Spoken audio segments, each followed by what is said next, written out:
Greetings and welcome, members, to another Healing Wednesday, Circle of 12. I'm Lee Carroll. I'm Monica Muranyi. Monica, we have green behind us when we told everybody we were doing purple for the whole month. Exactly. However, there is a reason, and the reason is because we have Marilyn Harper as our guest today. Now, Marilyn channels Adironda, and Adironda is an entity, or I don't like calling entity. I have the same issue. I don't like to cry on an entity either. Exactly, an entourage. An energy. An energy. Yeah.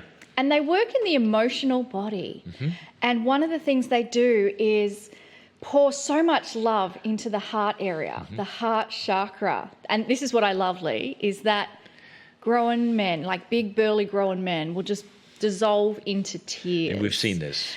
It's the emotional body. And so it's in honour, the green is in honour of our heart chakras. And Marilyn's actually a healer as well as a channeler. That's why she's on the program today. And so she's not here to channel. She'll be here to you're going to see a side of her that you have not seen before, because she started off as a healer and continued to be one, even though she's known as a channel. Exactly. But the green is our kind of subliminal message that even though Marilyn's not going to be channeling Adironda, Adironda's in the background and working in the emotional body and the heart chakra. So that's the green curtain. All right. And we're telling you because I know you'd notice. We have everybody give Especially, why are they green? Especially we said that all of January is going to be purple. That's right. So we changed our mind. Streaming is a little more difficult than just watching YouTube or another video of any kind, and it's a little more demanding. And we say this every time. If you get starting and stopping, if you get starting and stopping, that's me talking. So that's not the problem. There's no problem with your streaming. If it stutters and starts and stops, or the audio comes and goes. The video, not the speakers. That's right. Yeah. That's right. This is something we don't want you to be frustrated when you watch this show. And we just tell you, because you are members, you've got a membership portal. And in that portal is the link for the replay that happens an hour and a half after this show. This is a live stream, and we are recording it, and that recording is going to be played. It's a lot easier to play a recording than to receive a live stream for your computer. So it's going to be a lot easier, say, to see. So if you get frustrated, just turn it off and come back. I really want you to see this show, this presentation, as we've designed it. And that's without starting and stopping and refreshing and all of the frustrations that come with it.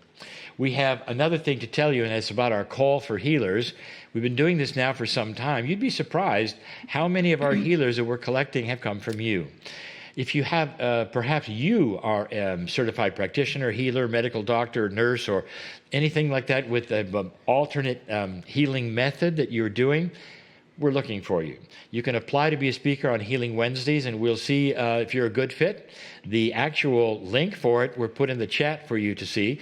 Also, if you know anybody that might be a good fit, you might also direct them to that particular link. So that's all for, I want to tell you, that's I would say the bookkeeping. What do you want, housekeeping? Absolutely. Bookkeeping is something else. And it's necessary. I think the green is affecting my brain today. It is. And speaking of colour, I mean, this is information you don't even need to know, but I'm already regretting my lipstick choice. It's way too bright red, and it's too late because I'm committed. And I was thinking, well, I'm all in black, I need some colour, but we'll take care of that in the next episode. Yeah. So today, what I thought would be fun. Nobody has mentioned my lipstick. No, they haven't. No. But it looks great. Yeah, thank you. Very natural. That's right. Okay. So today, what I thought we would discuss and share with everyone is back to 2017, our experience in India. We already mentioned meeting His Holiness, which was amazing. I hope, if you didn't see that show, I'd like you to find it and see that we had some fun things happen with the Dalai Lama, and it's just, he's so next to our heart. And while we were in India, we also met another Tibetan Buddhist monk, and he was a Rinpoche. Now, Rinpoche, the literal translation of that means precious jewel or precious one, and it's a title that's bestowed on those who are honoured and considered a reincarnate Lama, religious leader. And Chokyong Palga was the Rinpoche that we met, and he was sharing with us some beautiful wisdom and articulating it in such a beautiful way. But the funny thing is, as we were preparing for his visit, we had an idea from one of the guests that was on our tour. Her name's Deborah DeLisi, and she's a visionary artist. And we were creating a living mandala using flowers. Do you remember that, Lee? I remember collecting them, and I also remember what happened afterwards. We put them in the river and dispensed them as a ceremony. Yeah, so it was a wonderful layout. In fact, we got a picture of it. We'll show it to you. And what was funny is when he comes into the room, the Rinpoche, and sits down, and we're all so excited and showing this beautiful flower mandala, and he says to us, "Oh, that's really nice, but I'm allergic to flowers." We couldn't believe it. But he was so gracious in saying, it's fine. And he really kind of moved back in his chair a lot further and delivered his talk from then. We have, just to back up a little bit, let me talk about the whole idea of reincarnation. Oh, that's right, because Rinpoche is, again, he's reincarnated master, and his story is amazing. It is amazing. You do understand that with the number of Buddhists and Hindus and others on the planet who believe in reincarnation, we really are a minority in the West. I've had people say, how can you believe in those crazy things? Not realize, well, not all that crazy. You realize you are a minority. This is kind of almost like a staple of their belief system, and we believe it as well. Many of Kryon's messages are about their coming back and past lives and all, and this is very well embodied in what they believe as well. So what I want to tell you about is how he is selected. And this sounds so odd to us in our culture. But they go and they look for children in certain places, they're directed, who then become these important monks. And these children, eventually, they're going to send to college, they're going to make them, or ask them to learn many, many languages. So you would think that not all children would have that ability. Well, they haven't failed yet. In other words, they look for a reincarnate master. And they look for certain kinds of things, and we wouldn't know what that was, and they sense it. But there are some things, and there were some attributes, I believe, of this man. Absolutely, and I did some research on him afterwards, and found out that during his birth there were some auspicious signs that happened, and one of them was that there were rainbows in mist on a day that had no clouds. And the other auspicious sign was when he was born, the umbilical cord was wrapped several times around his neck. But for them, this is a symbol of the white silk scarves of a senior lama wrapped around his neck. So it was already identifying at birth, this is a reincarnate lama. And Lee, I believe when he was around 8 is when they came to visit him and his mum and identify him to come to the monastery. And either my memory or I read it was that he told his mum, we have visitors coming, go and make tea. Yeah, that's what he said. I want you to paint a picture for you to show you just how different our cultures are. If you had some visitors in robes come and you had an 8-year-old child and they looked at it and they said, well, he's the next reincarnate of this and that, and we're going to take him from you, and we're going to educate him, teach him many languages, and you're not going to see him for a while. I think you would go, I don't think so. Exactly. In their culture, in this particular culture, the mother was ecstatic. It was such an honor. It couldn't get any better than that. It's like they'd won the lottery. And she was so proud then and proud now. When we were presenting with him, she was actually there, and we saw her walk around taking pictures. I took as much delight in observing his mum. I know. Taking photos and being so proud of her son, but also reverent to his teachings. To his teachings. Right. And that just touched my heart so much of mum being there and with the camera. And Indians are such a sweet group of people. Yes. And we just love them to death. It's just so it's something that I'll never forget.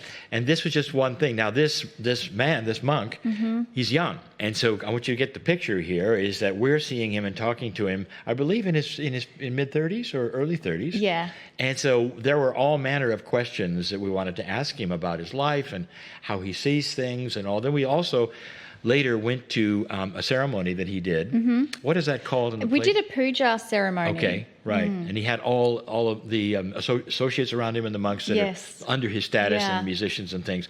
We love to immerse ourselves anytime we can in the culture, in the belief systems, so we can appreciate what's going on and what they're doing. I'll just tell you one of the interesting things that I noticed is that I don't think I asked this question, but it was a question that was on many people's mind, and that was about celibacy. You know, we're used to having the pre-celibates and all, and you see monks in their regalia, and they're all men, and you say, well, they all must be celibate.